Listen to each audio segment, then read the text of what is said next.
Welcome to The Critique. We've got a fascinating document on the desk today. It's a draft text for health communication training, and it digs into this idea of emotional efficiency in older adults. Right. Using those three anecdotes, Michael, James, and Liam. Exactly. Using their stories to illustrate some pretty heavy clinical concepts. Allostatic load, behavioral mirroring. But I've read it a couple of times, and honestly, it feels like a draft at war with itself. At war with itself is the perfect way to frame this. So let's get into it. Yeah, you have this high-level sort of physiological ambition, and it's just colliding with a very, very casual execution. It is. And that collision, it starts before you even read a single sentence. I opened this file and I was expecting, a rigorous training manual for health educators. Right. And my immediate reaction was just confusion. I felt like I was looking at a social media caption or, a lifestyle blog. It's the visual formatting. It's the emojis. It's all the emojis. You have these profound medical terms sitting right next to stethoscopes, laughing faces, little brains. It threw me off completely. It creates immediate cognitive dissonance, doesn't it? And this is, I think, the first major hurdle we need to clear. Yeah. The author is probably trying to be accessible or friendly, which is, a good goal. Of course. But when you're training professionals, the container creates an expectation for the content. And if the container looks like an Instagram post, the reader subconsciously prepares for light entertainment. They switch off their critical brain. They switch on their scrolling brain. Exactly. And that's the danger. You see a laughing face emoji, and you assume the text next to it is a joke, or just a light aside. But here, that emoji is sitting next to a paragraph about cognitive decline and executive function. It feels like it's trivializing it. I found myself doubting the text's authority just because of the cartoons. That is a completely natural reaction. And it's exactly why we need to strip this back.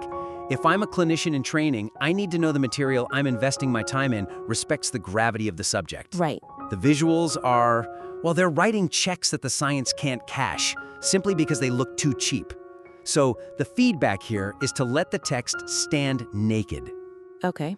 Strip away every single emoji, header, and inline icon. Every single one? Even the medicine is life heart at the end? Especially that one. It feels like a greeting card. The humanity in this piece, and there is a lot of humanity, it needs to come from the writing itself, not the formatting. Trust the content. Exactly. Trust the content. Okay, so let's workshop what replaces them. Right now, we have the section on Michael. He's the guy who says his relationship feels like night school. Right. And it's currently headlined by a laughing face and a brain emoji. So if we cut those, we're just left with a block of text. What's the signpost then? We replace the cartoon with a clear, clinical frame, a strong subhead. Okay. So instead of a picture that says, "haha, thinking hard," we use text that says, "the clinical cost of relationship friction." Or cognitive load in daily functioning. Perfect. That shifts the tone instantly. It tells the student, we are about to learn a mechanism, not, here is a funny story. It primes the reader. It professionalizes the whole layout, so that when the anecdotes do show up, they serve as evidence, not entertainment. Okay, speaking of those anecdotes, let's move to the core content. This is where I think the draft really shines, but it's also where it misses its biggest opportunity. The author has interviewed these three men, Michael, James, and Liam, and they've given these incredible, vivid metaphors. Michael with night school, Liam saying his relationship is like comfortable furniture. You gold. You can't invent quotes that good. You can't. As a reader, I loved them. They felt real. But here's the problem. The text treats the metaphor as the conclusion. It quotes Michael saying, "I don't want my relationship to feel like night school," and then basically just says, "See? This is cognitive overload." Right. It just jumps straight from the story to the label. Without building the bridge. It assumes the reader already makes that connection. Right. It's the classic curse of knowledge. The author knows the science so well that they think the link between night school and allostatic load is just obvious. But for a student, it's not. No. The text leaves the mechanism implicit. It has to be explicit. We need to explain how the metaphor illustrates the physiology. So, okay, let's take Michael. Night school. It implies effort, tiredness, studying after a long day. How do we turn that into a medical lesson without, ruining the charm of the quote? We use the quote as a diagnostic entry point. We don't just say, this is cognitive overload. We explain the biological cost. Night school represents a drain on executive function. Ah, okay. It represents a sustained demand on the prefrontal cortex during hours when the brain should be recovering. So the rewrite needs to connect the feeling to the fuel. Exactly. A concrete rewrite could be something like, Michael's resistance to night school dynamics is a layperson's articulation of preserving cognitive reserve. I like that. And then add, in older adults, avoiding this specific type of complex emotional processing is a protective mechanism for mental energy. Protective mechanism. That phrase changes everything. It changes Michael from just a grumpy old guy who doesn't want to work on his relationship Right. into a biological organism trying to conserve energy. And that is the shift clinicians need to make. They need to stop seeing personality quirks and start seeing physiological strategies. Okay, let's apply that same lens to Liam. I loved his line. You don't brag about comfortable furniture, but your body thinks you. It's a great line. The text currently calls this emotional ergonomics, which is a clever phrase, by the way. I do like emotional ergonomics. It is clever, but again, it stays in the realm of philosophy. Ergonomics implies fit and comfort. But why does the body thank him? What is the body actually doing or not doing in that state? It leaves it at reducing strain. We need to get more granular. So we need to bring in the cardiovascular element here? Yes, we need to say that this comfortable furniture state correlates to lower baseline cortisol levels and reduced inflammatory markers. Okay. We need to write a sentence that says, this lack of strain directly correlates to lower allostatic load on the cardiovascular system. That turns the anecdote into data. Exactly. Comfortable furniture isn't just a nice sentiment. It's a description of a specific physiological state where the body isn't fighting itself. Exactly. Now the student understands that when a patient says, oh, we're like old furniture, they're actually reporting on their cardiovascular risk profile.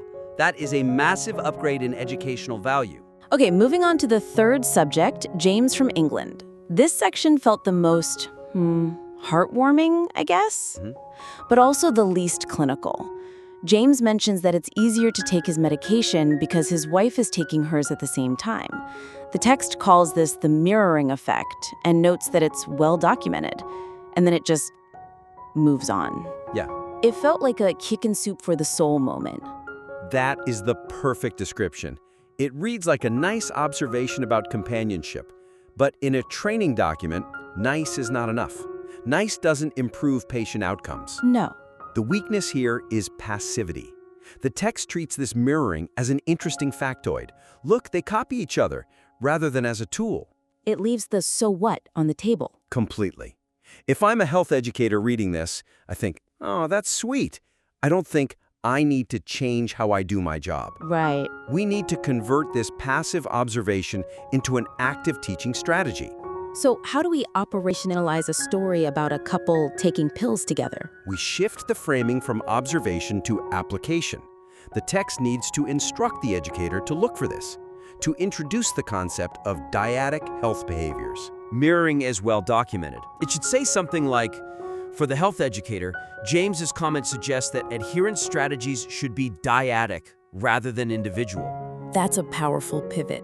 You're telling the clinician, when you're counseling a patient on medication adherence, you are wasting your time if you only talk to the patient. Exactly. You need to assess the partner's routine. You have to see if there's a mirror to use. Yes. If the partner has a chaotic routine, your patient's adherence will likely drop. If the partner is regimented, you can piggyback on that. We need to frame James's routine not as a cute story, but as a compliance asset. Compliance asset? That is such a strong term. It is. It takes all the sentimentality out of it and makes it a resource. Here is a tool I can use to keep this patient alive. And that's the theme we keep coming back to with this draft. The author has these wonderful human elements, but they haven't sharpened them into clinical instruments yet. Which brings us to the ending, the conclusion of the draft. It returns to that poetic, almost literary style. It talks about choices that feel light, stable, and easy to carry. It's beautifully written, honestly. I enjoyed reading it just as a piece of prose.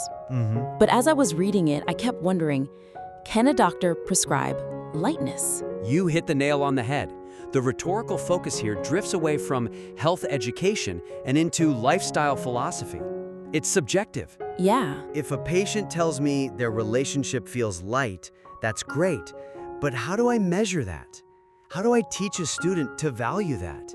The risk is that the reader just dismisses the conclusion as fluff or good vibes, not a clinical goal.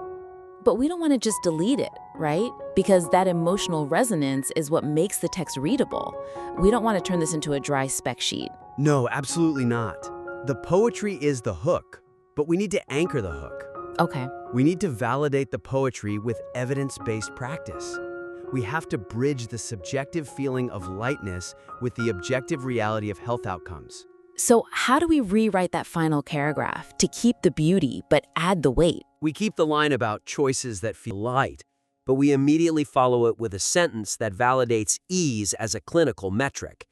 We could write, therefore, subjective reports of ease in a relationship should be treated by clinicians not as casual conversation, but as valid qualitative data regarding a patient's long-term health outlook. That validates the patient's experience. It says your feeling of lightness is actually data that I am recording. Precisely.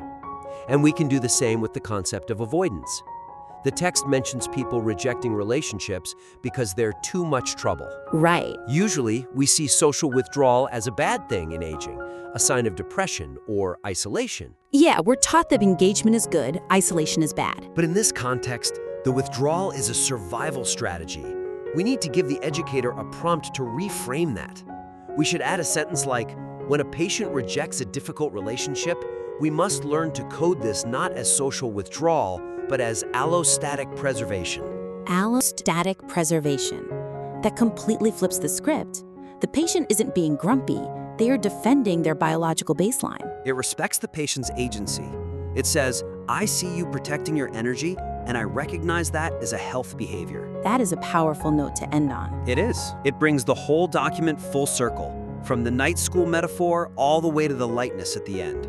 It's all about energy conservation. It really unifies the whole piece.